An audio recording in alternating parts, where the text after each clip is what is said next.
is through the calling. The calling. Have you ever lost something? I have.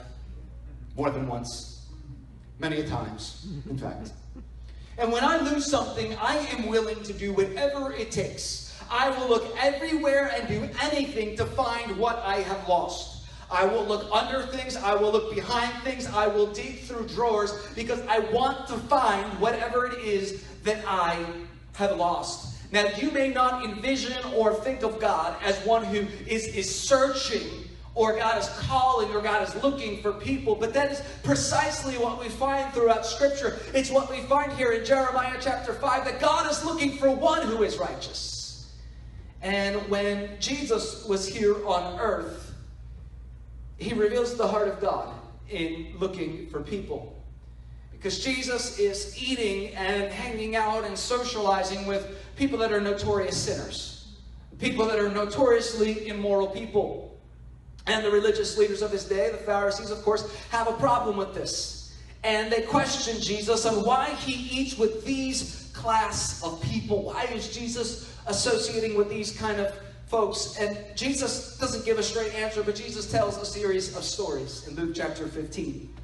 And the first story that Jesus tells is, and he asks them, you know, if you were a shepherd and you had 100 sheep and you accounted for it, 99 of them, you had 99 in your fold, but one was missing, what would you do? Would you say, oh, well, I have 99 and that one really doesn't matter? Wouldn't you go and search and seek, and wouldn't you look behind every rock and bush and go and go in every ravine and try to find that one sheep? Wouldn't you do that? Wouldn't you search out? Wouldn't you call that sheep back?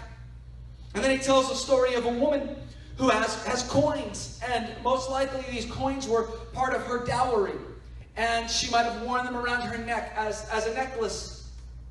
We could liken it to an engagement ring. An engagement ring that might have multiple diamonds. You know, maybe there's 5 or 6 diamonds in your setting. And if one of them falls out, you don't say, oh, well, I have 4 or 5 others.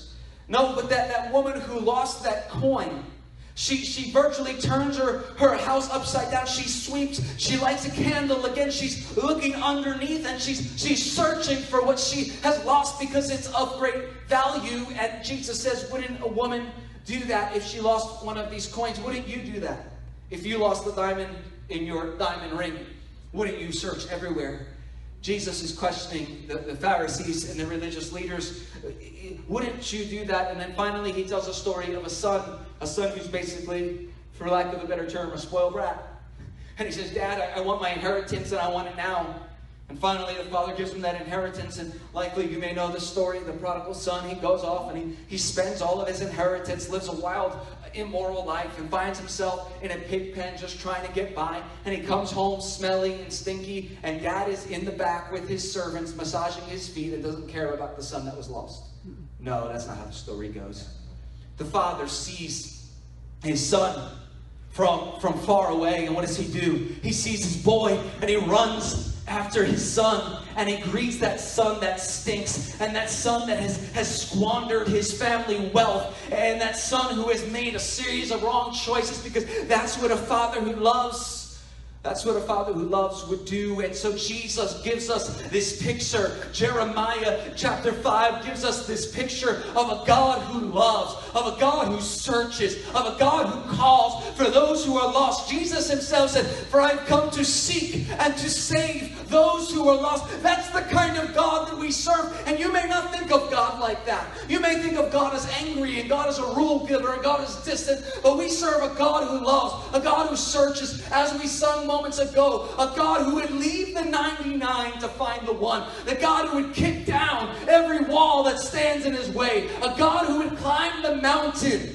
to find one of his children that are lost. And we know that the God that we love and serve would do that, because he didn't just say, hey, I would do it. He did it. Jesus came willing. He came willing to die, willing to lay his life down. He climbed every mountain that he ever needed to climb when he climbed the hill of Calvary and laid his life down, showing and demonstrating the kind of love that God has for us. Why? Because our God is the God who calls us. He is the God who saves. He is the God who rescues. He is the God who, against all odds, calls out to his children. Why? Because he is the God of the comeback. He is the God who gives us new life again.